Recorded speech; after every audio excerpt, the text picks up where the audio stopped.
안녕하세요. 오늘은 280번째 책을 소개하려고 합니다. 바로 이 책인데요. 하나님이 캐스팅한 사람들이라고 하는 바로 이 책입니다. 이 책은 맥스 루케이도라고 하는 분이 있었는데요. 저는 개인적으로 이 루케이도 책을 참 좋아합니다. 이 책도 역시 읽어보면 현대적 감각으로 구약에 있는 인물들을 소개를 하고 신약에 있는 인물들을 소개합니다만은 인물들을 소개하면서 이러한 모든 사람들을 하나님께서 캐스팅해서 쓰셨다라고 하는 거예요. 그러면서 오늘날도 마찬가지다라고 하는 거예요. 우리도 그처럼 부르시고 하나님이 쓰신다라고 하는 그런 얘기를 합니다. 에필로그에서 그는 이렇게 얘기를 하죠. 그들의 사실 성도로서의 정결하게 살았던 인물 사전에 오를 만한 사람들은 아니었다. 그렇지 않는가? 몇몇 인물들이 괴상한 행동과 태도를 보면 사실 토요일 밤에 경찰서 유치장을 가득 메우고 있는 사람들이 떠오를 수 있다. 과연 이 인물들 중에 조금만 갈고 닦으면 되겠다 싶은 후광을 지닌 사람도 또 몇이 되겠는가? 하지만 이들이 참신하게 보이는 것은 바로 이런 인간적인 모습 때문이다. 너무나 참신해서 만약 하나님이 얼마나 너그러우신 분인지를 일깨워줄 사람들이 필요하다면 바로 이 사람들을 보면 될 정도다. 하나님이 도대체 나를 어떤 식으로 사용하셔서 세상을 변화시킬지 궁금해 본 적이 있는가? 그렇다면 바로 이 사람들을 보라. 우리도 이와 같은 그런 사람들인데 하나님이 쓰시지 않는가라고 하는 그런 뜻이죠. 뭘 제대로 해본 적이 없이 이미 한물간 인물들, 실패한 제자들, 절망적인 교회 지도자들, 그러나 자신의 성취가 아니라 하는 말 그대로 하나님이 넓은 품에서 소망을 발견한 사람들. 한 민족의 아버지였던 아브라함도 결점이 많은 사람이었다는 것을 기억하라. 그의 혀는 악이 없는 거짓말을 늘어놓았다. 한 번은 자기 목숨을 구하려고 아내 사난을 여동생이라고 했는데 이 말도 반은 거짓이었다. 그리고 얼마 지나지 않아 그는 똑같은 거짓말을 했다. 그의 아내 사라를 자기 누이라고 하면서 그는 자기의 아내를 위해 2번씩이나 정직함을 버렸다. 그걸 보면서 하나님은 언약을 믿었기 때문이라고 말하겠는가? 그런 종류의 믿음 위에 한 민족을 읽을 수 있을까? 하지만 하나님은 선한 것을 취하셨고 나쁜 것을 용서하셨으며 한 입 가지고 두 말하는 노인을 들어 한 민족을 일으키셨다. 요나도 빼먹지 말자. 하나님이 니느웨로 파견하시는 대사. 그러나 요나는 다른 생각을 갖고 있었다. 그는 이방 도시에 가고 싶은 생각이 없었다. 그래서 하나님이 안 보이는 사이에 다른 배에 올라탔다. 하나님은 그가 분별력을 되찾게 하시려고 그를 고래배 속에 집어넣으셨다. 하지만 고래조차도 이 선교사를 오래 담아두지 못했다. 고래가 크게 트림을 했고 연하는 파도에 휩쓸려 다니다가 회개하여 연한에 닿았다. 이야기는 계속해서 진행된다. 보리통했던 선지자 엘리야, 아는 게 너무 많았던 왕 솔로몬, 능란한 수완의 야곱, 창녀 고멜 등 하나하나의 이야기 다 인간의 최선을 이용하시고 인간의 죄악을 정복하시는 하나님에 관한 내용이다. 여기서 우리는 분명히 교훈을 얻는다. 정말로 안심이 되는 교훈이 아닐 수 없다. 하나님은 세상을 변화시키는데 사람을 사용하셨다. 거룩한 사람이나 초인간적인 사람, 천재가 아니라 그냥 평범한 사람들 말이다. 사기꾼, 기분 나쁜 인간, 연인, 그리고 거짓말쟁이 등 하나님은 이 모든 사람을 들어 쓰신다. 완벽한 면에서 부족한 사람이었지만 하나님은 그 부족함을 사랑으로 메우셨다. 후에 예수님은 한 비유를 통해서 하나님이 고집스러운 사랑을 요약했다. 농사꾼 생활이 너무 지루하다고 생각했던 한 청년, 아버지에게 유산을 받은 돈을 주머니 두둑에 넣어가지고 유쾌한 삶을 찾아 떠났다.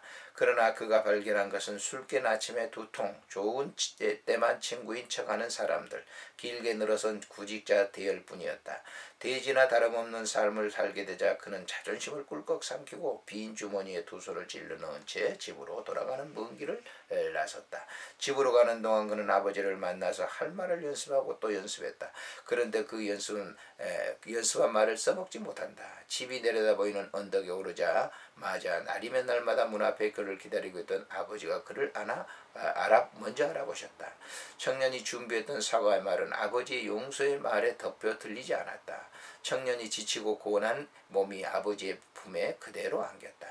청년을 반겨주었던 바로 그 품이 아브라함, 모세, 다윗, 요나도 반겨주셨다. 삿대질하는 손가락도 없다. 움켜진 주먹도 없다. 너가 그렇게 말했지라는 비난도 어디 갔다 온 거니? 라고 물음도 없다. 팔짱을 끼고 한심한 듯 바라보는 눈길도 없다. 두려울 때에는 두드려 패는 손길도 전혀 없다. 그저 부드럽게 활짝 벌린 아버지의 품만 있을 뿐이다. 하나님이 어떻게 나를 용서하실지 궁금하다면 하나님이 이미 사용하셨던 사람들을 보고 힘내라. 활짝 벌린 그 두 팔 안에서 발견된 용서를 보고 용기를 얻으라. 그 두 팔이 십자가 위에서만큼 넓게 벌려졌던 적도 없다. 한 팔은 뒤로 벌려 역사를 향하고 있었고 또 한 팔은 미래로 뻗어 있었다. 그분께 나오는 누구에게나 주어지는 용서의 포옹, 병아리를 날개 아래 모으는 암탉, 자기 자녀를 받아들이는 아버지, 세상을 구원하시는 대속의 주, 그분이 우리를 안심시켰다. 볼지어다 너와 하나님께서 내게 주신 자녀라. 이렇게 얘기를 합니다. 우리가 이 글만 보더라도 얼마나 이 루케이도가 글을 현대적 감각에서 썼는지를 우리가 살펴볼 수가 있습니다. 그래서 이 책은 참 어떻게 보면 굉장히 이제 우리에게 친근감이 와닿고 참 글이 재미있기도 합니다. 그래서 이제 이 소개되는 이 목차에 소개되는 이런 사람들을 다 하나님께서 정말 볼품없고 쓸모없는 사람이지만은 하나님이 그를 불러서 그를 캐스팅해서 쓰셨다라고 하는 그런 얘기죠. 이 목차에 나와 있는 인물들을 보면요, 신약의 인물들 그렇습니다. 신약의 인물들을 더 많이 소개했어요. 구약의 인물들도 이제 두 번째는 있는데요. 먼저 신약의 인물들을 보면 마리아의 남편 요셉, 의문이 꼬리에 꼬리를 물 때 이런 제안입니다. 두 번째 마태, 굳이 지금 환경을 떠날 필요는 없다. 세 번째 예수님 발을 씻긴 여인, 사랑의 계좌를 먼저 만들었다. 네 번째 마리아 마르다 나사로, 세 가지 악기가 내는 하나의 소리. 참 그 제목이 참 재밌습니다. 그리고 글 자체도 좀 재밌어요. 다섯 번째 38년 된 병자, 절망의 터널 끝에서 만나는 희망. 여섯 번째 사마리아 여인의 물동이가 파묻힌 곳 우물가. 일곱 번째 사도 요한, 비극과 승리 그 어디쯤. 여덟 번째 바울, 작은 씨앗 속에 감춘 위대함. 아홉 번째 십자가의 두 행악자, 두 개의 십자가, 두 개의 선택.